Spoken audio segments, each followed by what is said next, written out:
All right, this is just a fun little activity. It won't take that much time, but it's just kind of a cool way of creating some design that works with the season. So of course, you know, we have Thanksgiving coming up, and one of the things we see around Thanksgiving are turkeys. And of course, one of the main design features, if you will, of a turkey are its feathers. So we're going to be creating a feather, but we're not going to create a feather and just by drawing it. We're going to do something kind of interesting. You're going to take a piece of paper, just regular computer paper is fine, and you're going to fold that paper in half, hot dog style, like this. So it's very long and narrow, the way a feather would be. So you're not folding it hamburger, where it's big and wide. You're folding it hot dog.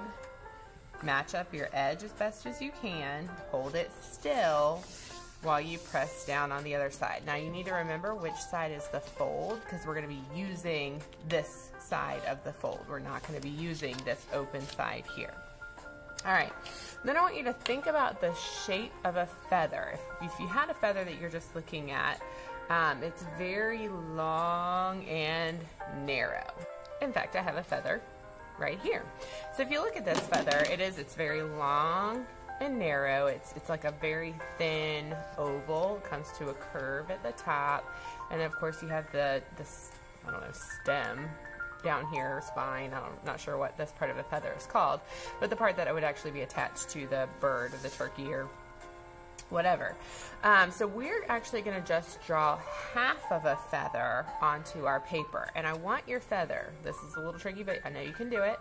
I want your feather to touch the top of your paper, and I want it to touch the bottom. So this feather is a little bit longer than my paper, but you can see it takes up a good amount of space. So the top of the feather is going to touch, and it's going to travel down. I'm still going to have that little, like the stem part of the feather down here at the bottom. So I'm going to start off with a pencil so that I know that I like the shape that I draw, and I've just drawn the little stem, and then I'm going to use half of an oval to draw the rest of that feather that's going to come all the way up and touch the tippy top of my paper. So it's not very wide. I've got a lot of paper left over here, and it just looks like half of an oval.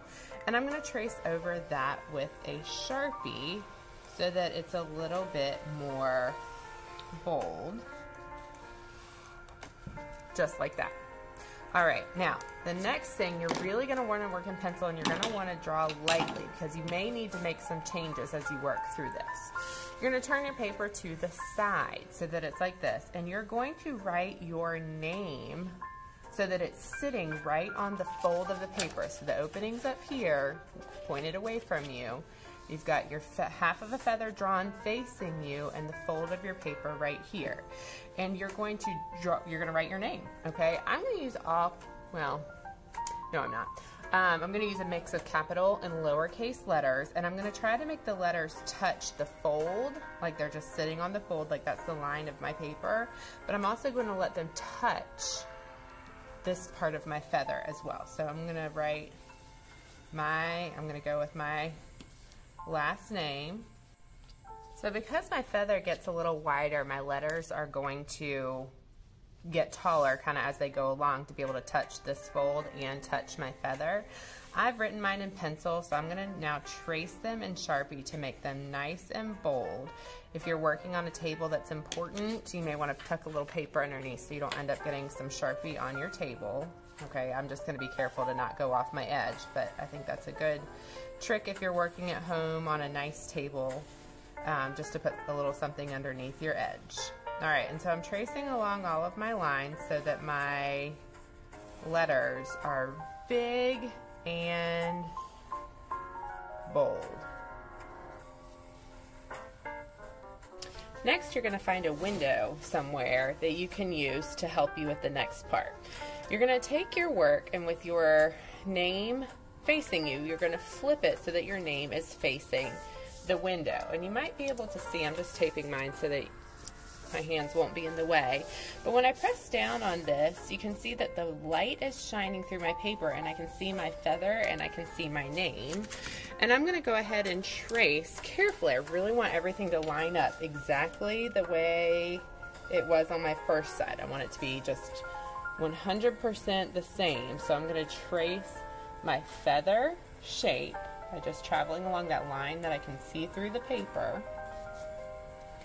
And I'm going to trace all of my letters as well. You won't be able to tuck a piece of paper underneath if you're at a window to keep your Sharpie from going off, so you may want to work with a pencil, and then you can just move to a table to trace over with your Sharpie. So I'm tracing over all of my letters with my Sharpie, staying right on top of my original lines that I can see because the window is shining through. That's super important to take your time and really go carefully on top of those lines.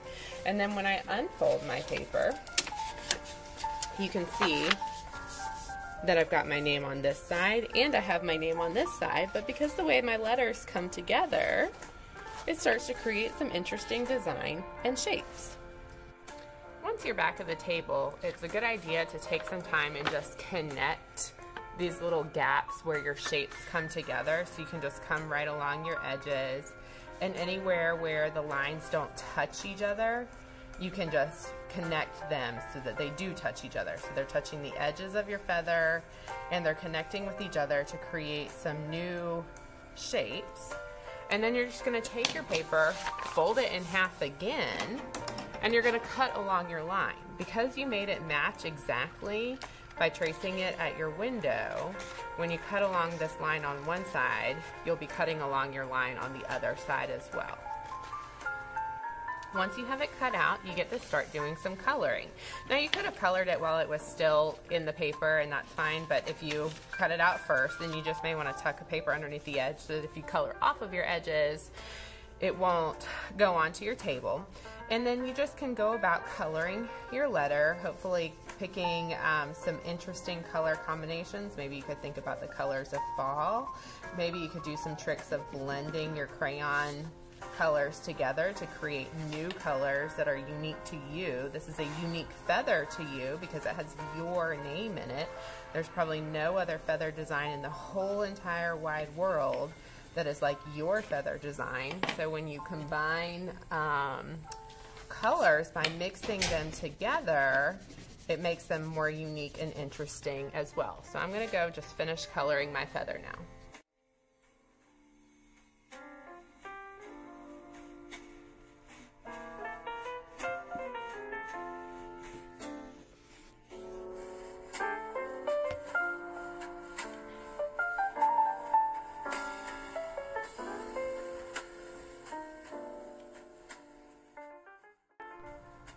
So you can see I finished coloring my unique turkey feather now with all kinds of different colors, and I wanted to point out a couple things that I did. So in some places I mixed colors, like I said. In some places I just varied my pressure by using like really hard pressure around the outline and then light pressure in the middle. In some places I created pattern by just drawing some shapes and lines within my spaces. And then in some places I actually collected texture rubbings by going around and coloring on top of something that had texture. So this was the floor of the art room where I just colored and got some texture from the floor. This was another thing that I found in the art room that I colored on top of to get some texture. So just by varying my pressure with my crayon, mixing colors, adding pattern, and finding some texture rubbings, I think I created a pretty interesting turkey feather that you almost don't even see my name in anymore. It just becomes about the design and the shapes that are within my feather. But if you hunt, or if I fold it back, then you can again see my name. So this is my very unique, individual to me turkey feather.